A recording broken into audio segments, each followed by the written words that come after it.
The stars were quiet that night. Captain Ryla of the Vorn scout vessel Ilaris stared at the empty radar screen. They were deep beyond the mapped sectors, searching for lost freighters and forgotten signals.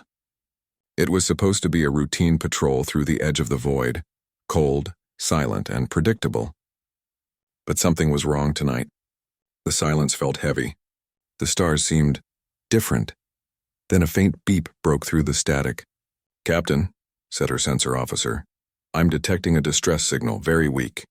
Old Terran code, at least 200 years old." Ryla's foreheart skipped a beat. "Terran? That's impossible. Humanity vanished long ago." The officer nodded nervously. "Yes, Captain. But the signal is there. A single beacon drifting in Sector 19 Delta." She hesitated. Every instinct told her to leave it. No one sane went near Terran relics. The old stories were clear. Where humans go, silence follows. Yet curiosity won. She was a captain of exploration. "Set course," she ordered. "Let's see what ghost we found." The Alaris glided silently through the broken rocks of a dead asteroid field. The beacon grew stronger. Finally, their floodlights caught something, a shattered escape pod half melted from re-entry. The hull markings were strange but clear. Terra Union Commander Class. Inside was a man. He was human, frozen in stasis, pale as ash, his face calm, as if merely sleeping.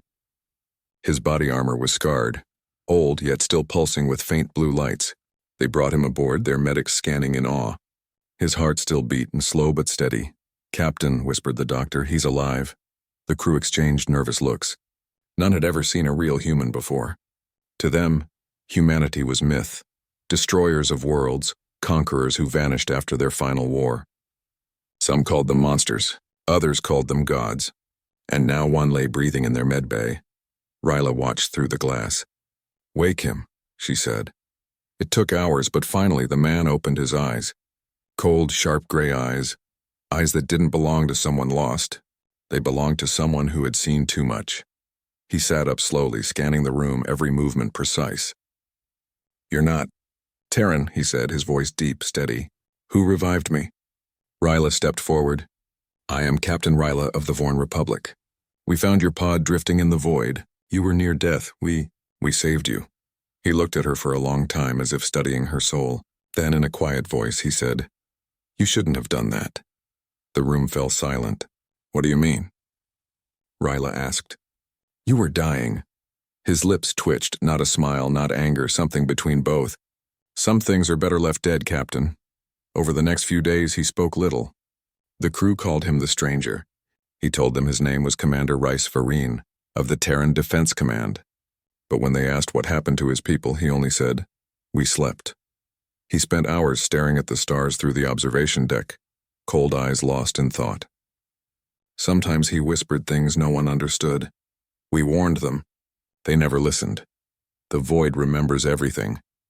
Even mercy has a cost. Ryla began to worry. Systems started to fail one by one. Navigation flickers, power surges, interference from unknown sources.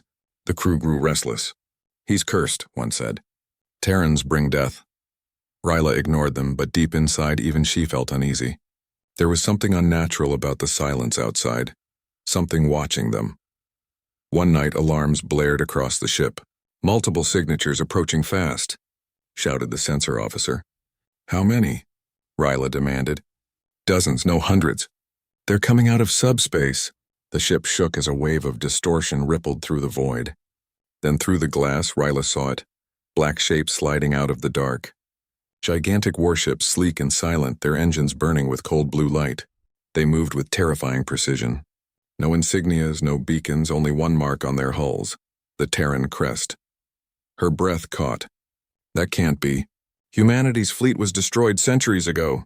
Rice Varen stood beside her now, calm and motionless, eyes fixed on the oncoming armada. He didn't look surprised, he looked home. "You see," he said softly, "we were never gone. We just waited." Ryla's voice trembled. "Waited for what?"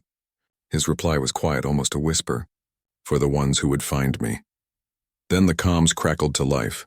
A cold, mechanical voice echoed through the bridge. "Unknown vessel. This is Terran Command.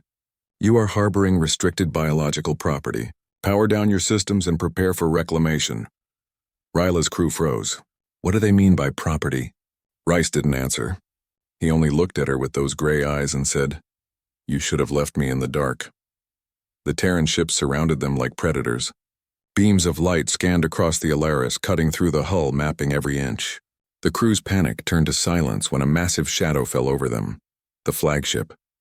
Its cannons glowed faintly like an approaching sunrise. Ryla tried to send a signal. "This is Captain Ryla of the Vorn Republic. We come in peace. We rescued one of your kind." No reply. Rice turned away from the window, voice calm and final. "They don't answer peace, Captain. They answer memory." The flagship's main cannon charged, a deep red glow building in its core. The stars around them seemed to fade, swallowed by the light. And in that final moment before the blast, Ryla understood what the stories meant. When the Terran guns fire, silence follows. The Alaris floated in absolute silence, surrounded by giants. The Terran fleet stretched across the void like a black ocean. Endless, cold, perfect. Each ship moved with purpose, no wasted motion, no radio chatter. Their formation was flawless, like a machine breathing in rhythm. Even the light of nearby stars seemed afraid to touch them. Captain Ryla stood frozen on the bridge. Her crew whispered in disbelief. "By the moons. There must be hundreds of them." Another voice, shaking, said, "No, thousands." They had appeared without sound or warning, just slipped out of the dark as if the void itself obeyed them. The lead ship dwarfed every vessel in Ryla's Republic Navy. Its hull shimmered with red-black plating, ancient scars glowing faintly beneath layers of armor. On its side, a single phrase burned in silver letters. Terran Dominion, Nemesis. It wasn't a name. It was a warning. "Commander Rice Varen," said Ryla quietly, turning toward the man who stood at the viewport, motionless. "You need to tell me what this is. Who are they? Why are they here?" Rice didn't answer. His gaze stayed fixed on the colossal warship outside. His face was calm, but his hands were clenched. "They're here because of me," he said softly. "And because of you." "What do you mean?" "You woke me," he said. "And the Dominion never leaves their own behind." Before she could respond, the comm screen flickered to life. A voice, mechanical, calm, and absolutely devoid of emotion, filled the bridge. "Unregistered vessel, you are in possession of Terran military property. Power down your systems and prepare for boarding. Non-compliance will result in immediate reclamation." Ryla felt her throat tighten. "This is Captain Ryla of the Vorn Republic. We rescued a lost human life form. We mean no harm." The voice replied instantly, "Your intention is irrelevant. You have interfered with a Terran operation. Compliance is mandatory, the comms cut." For a moment, no one spoke. The bridge crew stared at Ryla, waiting for orders that would not save them. Then the lights dimmed. Power drained across the ship. Their shields dropped, engines died, and every system flickered out. They hadn't even fired. The Terrans had shut them down remotely. "Captain," the engineer shouted. "Our control cores, they're overridden." "I can't—" The screen went black. Rice turned to her slowly. "You're not dealing with a fleet, Captain. You're standing before a civilization that learned to control the laws of war." Outside, the Nemesis began to move. Massive panels on its side opened like wings unfolding, revealing rows of sleek drones, small, dark, and silent. They swarmed out like shadows, moving between the alien ship and the Terran armada. Each one emitted a faint hum, scanning, recording, observing. "They're not attacking," Ryla whispered. "They're judging," Rice said. "They always judge first." The Terran drones surrounded the Alaris. Their lights pulsed once, blue, then red. Then suddenly all of them stopped moving. Inside the bridge, the air turned cold. Every console flickered back to life, and a new voice, human, deep, and calm, spoke through the main screen. "This is Admiral Kieran Holt of the Terran Dominion. Identify yourself." Ryla stepped forward, forcing her voice to remain steady. "Captain Ryla of the Vorn Republic. We found one of your people in distress and saved him. We meant no offense." There was silence for a long moment. Then the voice replied, "You found Commander Rice Varen. That's not possible. He was declared lost during the Exodus." Rice stepped forward into view. "Admiral Holt," he said quietly. "It's me." The Admiral's face appeared, stern, aged, eyes burning with recognition. "Rice, by the stars, it is you. We searched for you for centuries." "I know," Rice said. "And now I'm found." "But the Vorn saved me." The Admiral's tone darkened. They interfered with Terran protocol. You know the law. I know the law, Rice said, eyes narrowing. And I know what mercy is. Ryla looked between them, confusion and fear mixing. Wait, she said. You're arguing about laws while your fleet threatens my people? We saved you. Rice turned to her. His expression was not unkind, but distant. The look of someone who had seen too many wars to believe in innocence. You did, he said softly. And that's the problem. Terrans don't believe in accidents. The Admiral's voice came again, firm and final. Non-human vessel, prepare for cleansing. Commander Varen will be extracted. Ryla's crew panicked. Cleansing? Captain. She slammed her hands on the console. If they fire, we won't survive. Rice, do something. Rice closed his eyes. For a moment, he said nothing. Then he whispered something in an old Terran command phrase. The screens flickered again. The lights dimmed, and every Terran drone froze mid-flight. The Admiral's voice thundered through the bridge. Varine, you still carry command access? You're interfering with a Dominion operation. I'm preventing a massacre, Rice said coldly. They saved me, Kieran. You'll stand down. The silence stretched. Then the Admiral's face disappeared from the screen. Outside, the Nemesis's main cannon began to charge, a slow red glow that spread across the fleet. Rice turned to Ryla. You've done enough. You need to run. Run where? She asked. They control everything. He looked at her, a faint trace of sadness in his eyes. Then you'll die knowing you tried. Before she could reply, Rice moved to the console and entered a sequence faster than any alien eye could follow. The ship jolted violently and a blinding light filled the bridge. Outside, the Terran fleet fired, but the Alaris was already gone, thrown into the folds of subspace by Rice's override command. When the light faded, the Alaris drifted in a new sector. Far from the Dominion, the crew gasped, alive but shaken. Ryla turned to Rice, but he was no longer standing. He had collapsed, his body still, his armor fading. The last thing he whispered was, "They'll come for me, and for anyone who helped." Ryla stared at the stars, trembling. Somewhere out there, the Terran fleet turned its gaze toward their world, and the galaxy held its breath. The galaxy hadn't seen silence like this in 1,000 years. One day, the stars burned bright. The next, and systems went dark. Communication relays stopped transmitting. Trade routes vanished into static, and across every surviving channel, one symbol appeared, a black sun with silver wings. The emblem of the Terran Dominion. In the capital world of the Vorn Republic, panic spread faster than light. Every government, every military council tried to understand what had returned from the void. Most didn't believe it at first and until they received the message. A holographic transmission looping endlessly, impossible to block or trace. It began with static, then a calm human voice. To the civilizations of the Orion Arm, we are the Terran Dominion. We do not seek conquest. We do not ask for tribute. We ask only for remembrance. Then came images. Burning stars, fallen cities, battles fought long before any current species had reached the stars. The message ended with 6 words that sent shivers through every world that heard it. Mercy once shown will not be forgotten. And then it cut to silence. On the Vorn homeworld, Captain Ryla stood in the council chamber, facing a storm of questions. You brought this upon us, one senator shouted. You awakened a human. They would have never found us if not for you. Another pounded the table. Where is he now? The human you rescued, this Rice Varen? Ryla's voice was tired but steady. Gone, he saved us once more. But it cost him. He vanished when the Terrans fired. The chamber filled with noise again, anger, fear, panic. But no plan, no courage. Ryla looked at them all and realized they had no idea what kind of enemy humanity truly was. Far beyond the Vorn systems, in the deep black between stars, the Terran Dominion fleet moved. Thousands of ships, each silent, each driven by a singular will. Inside the command bridge of the Nemesis, Admiral Kieran Holt watched the holographic map. Hundreds of red dots pulsed. Alien colonies, military outposts, trade hubs. Targets. Begin the reclamation protocol, Holt ordered. A technician replied, Admiral, the Rice directive. Do we activate it? Holt's expression didn't change. Yes, he earned that right.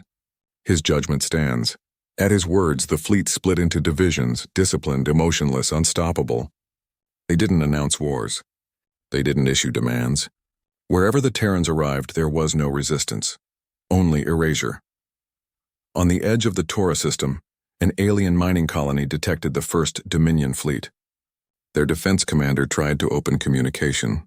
"Unknown fleet, identify yourselves." No response. Seconds later, their sky filled with light. Orbital cannons fired once. The entire colony, every city, every ship, every signal, turned to glass. A second message followed immediately after the strike. "This world once hunted a human refugee. Judgment complete." Terra remembers. That phrase, Terra remembers, echoed through every network, every frequency. By the next cycle, 27 worlds had fallen, and not once had a single Terran soldier landed. They fought like ghosts, perfect, ruthless, and silent. Ryla watched the reports come in helpless.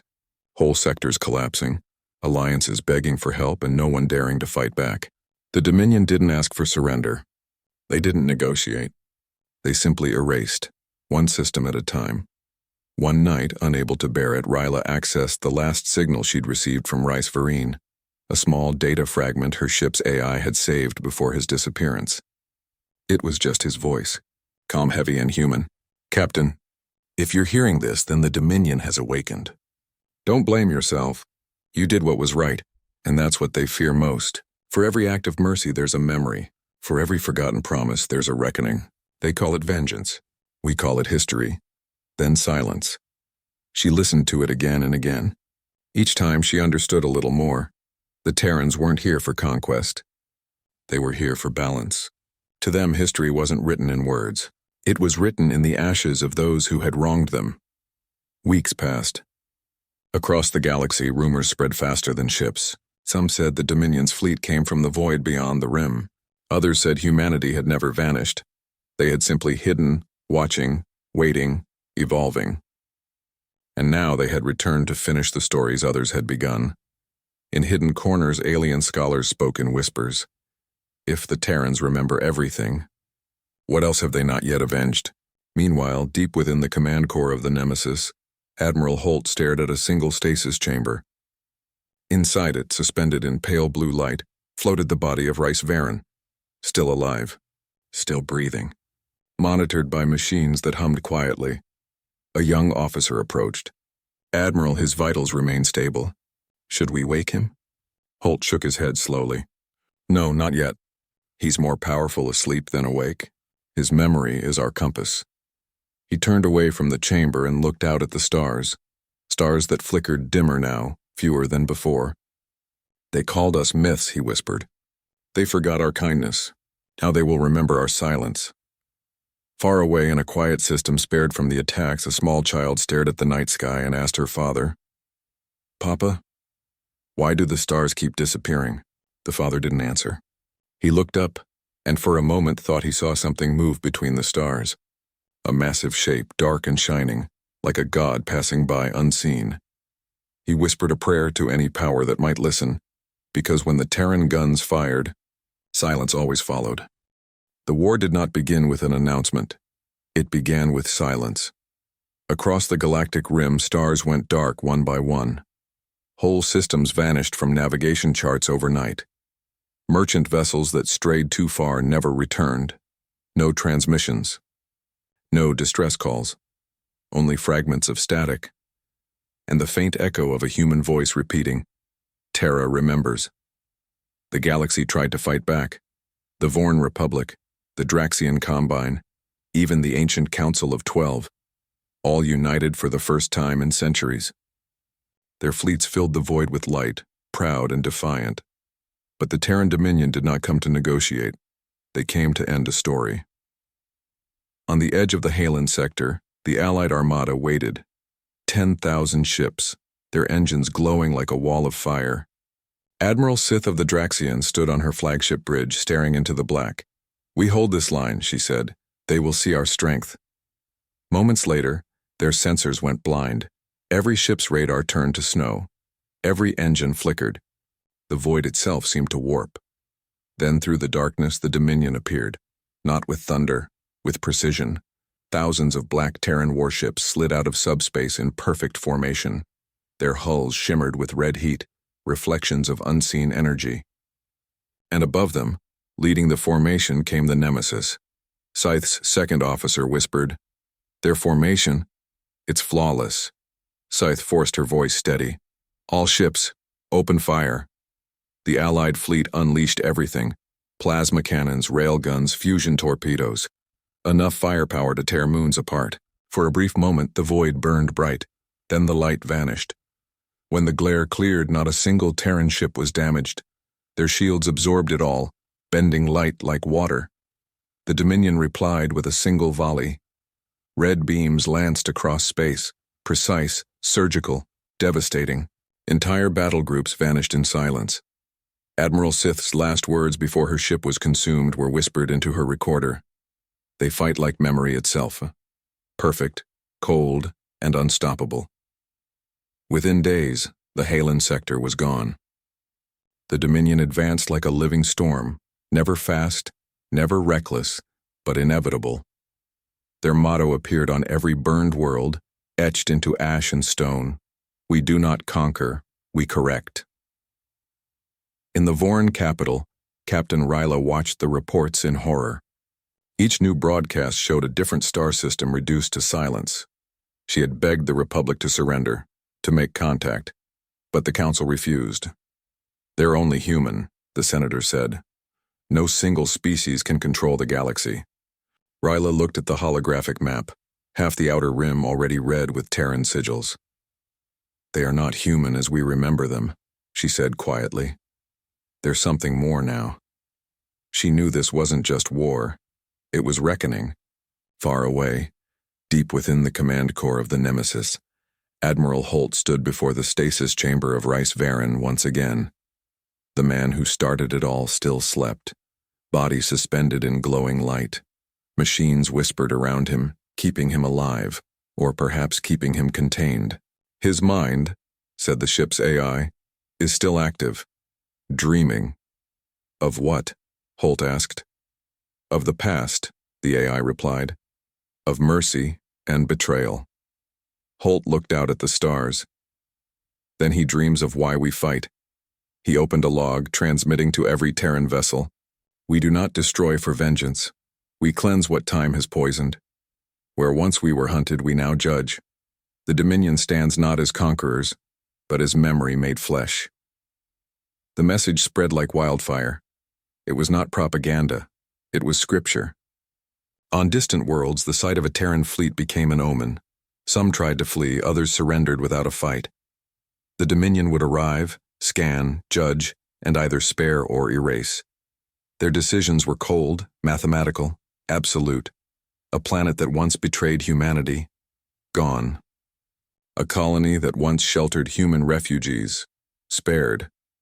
Every decision tied to an old record, a forgotten action, a data fragment from centuries past. The galaxy began to understand. Humanity had never vanished. They had been watching, cataloging, remembering. Every kindness, every cruelty. Now the account was due. One evening, aboard a hidden station in the Terran Nebula, Ryla received an encrypted signal. It was faint, ancient, human. She played it. Static filled the room. Then a voice she knew too well. "Captain Ryla, this is Rice Varen. If this reaches you, then I am no longer in command. The Dominion was born from survival, not hate. But survival twisted us.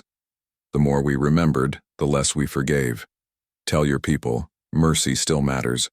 Because once it's gone, so is everything that makes us human." The signal ended abruptly, overwritten by a new transmission. The Dominion's broadcast overriding his words. "Do not fear humanity. Fear what made us necessary." Ryla stared at the silent screen. Her hands trembled. She understood then, this wasn't just humanity's war. It was a warning to everyone who would ever forget compassion. In the final hours of that cycle, as Dominion fleets surrounded another cluster of alien worlds, a single beacon lit up the void, the Vorn capital's distress call. The Dominion had come. Ryla stood on her bridge, watching as the black silhouettes of Terran ships filled her sky. There was no running now, no pleading. She closed her eyes and whispered, "If this is how it ends, Let them remember we tried to save one of them. The Nemesis descended. Its main cannon glowed red, brighter and brighter until even the sun seemed dim. And then, from deep within the ship, a pulse of energy stopped the firing sequence. Holt turned. For the first time in centuries, the flagship Nemesis went silent. No orders, no signals, no sound. Only one alarm echoed through its metallic halls, a voice repeating, "Containment breach." Subject Varen missing.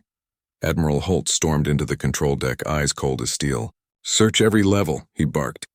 "If he's awake, we may have already lost control," the AI replied in its calm mechanical tone. "Rice Varen has left the chamber. Tracking signal unstable. His neural command codes remain active." That last line chilled even Holt. Command codes and the Dominion's original architecture was built around Varan's mind. He wasn't just a soldier. He was the seed from which the Dominion was born. Meanwhile, deep inside the maintenance decks, Rice Varan moved like a shadow. His body trembled from years of stasis, but his purpose was sharp as ever. He remembered everything. The crash, the rescue, the fleet's awakening, the cleansing that followed. He remembered mercy, and he remembered how humanity had twisted it into control. Every door he passed scanned his genetic code and opened instantly. The Dominion system still recognized him as their architect. He reached a comms terminal and accessed the Galactic broadcast channel. His voice, quiet but clear, echoed through the stars once again. "This is Rice Varen. To every world still alive. I was one of you once, a man, a soldier, a human. But I see now what we've become. Humanity remembers every wrong, but we have forgotten why mercy matters. To those who still hear me, don't fight the Dominion. Remember what made you more than machines." The signal spread fast into 1,000 listening ears, human and alien alike. Some thought it was a trick. Others, a miracle. On the Vorn capital, Captain Ryla stood among the ruins of her command center, exhausted and burned. She had lost her world. Cities turned to dust, oceans boiled into steam. When she heard his voice again, faint through the static, her heart froze. "Rice," she whispered. "You're alive." Her communications officer looked up. "Captain, he's broadcasting on open frequency. The Dominion fleet is hearing it too." She hesitated, then replied, "Patch me in."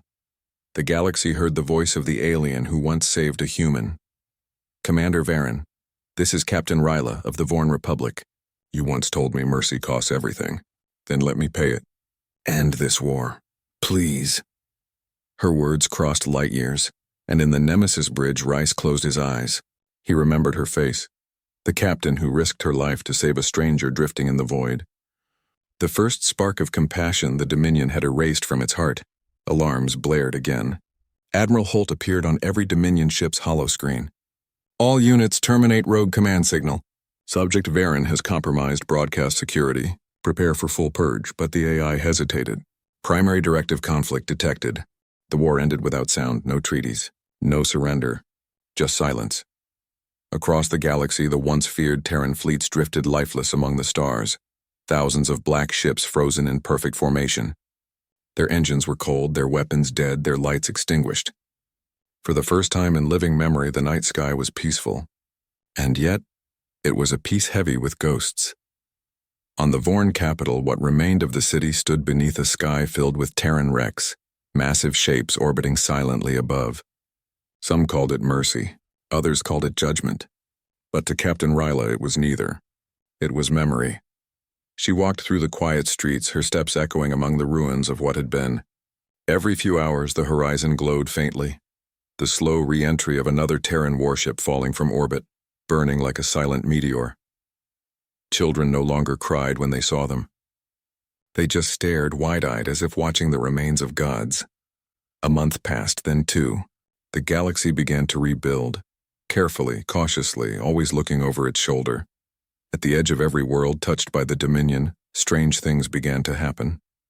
Terran drones, once feared weapons, now moved on their own, rebuilding instead of destroying. They gathered debris, restored damaged habitats, repaired power grids. They didn't speak. They didn't demand.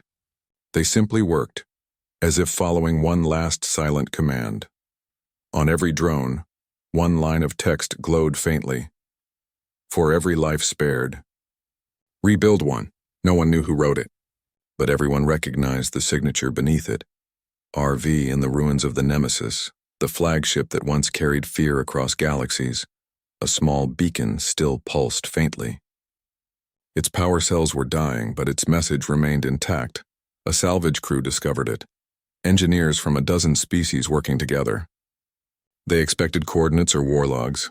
Instead, the beacon played a voice, Rice Varan, faint, calm, human. If you are hearing this, then the Dominion has fallen quiet. We were never meant to rule. We were meant to remind. Every war begins the same way, when one forgets the other once bled. So if you rebuild, remember this. Power means nothing without compassion. The Terran fleet will not return, but the lesson must. The beacon ended with 5 words that became legend. Never mistake silence for peace. Decades passed. The Dominion's technology became myth. Human ships drifted like black statues, orbiting dead